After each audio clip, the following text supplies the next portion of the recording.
તાલુકાના વિડજ ગામે વાડામાં મૂકેલા ટ્રેક્ટર અને ટ્રોલી કુલ કિંમત ₹4,30,000ના મુદ્દામાલની ચોરી કરી જતા કડી પોલીસ મથકે ફરિયાદ નોંધાઈ। કડી તાલુકામાં દિવસે વાહન ચોરીની ઘટના વધી રહી છે, ત્યારે કડી તાલુકાના વિડજ ગામે સુથારવાસમાં રહેતા વિષ્ણુભાઈ ઉમેદદાસ પટેલ, જેઓ તેમનું ટ્રેક્ટર નંબર GJ02 AG 3816 તેમજ ટ્રોલી મળીને કુલ કિંમત ₹4,50,000ની ચોરી થવાની ઘટના સામે આવી છે।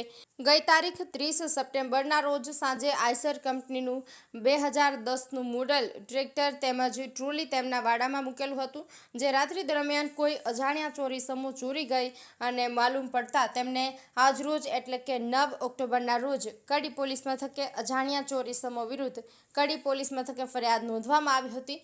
કડી પોલીસે ફરિયાદ નોંધી તપાસ હાથ ધરી છે। રાજુ ઠાકોર, કડી।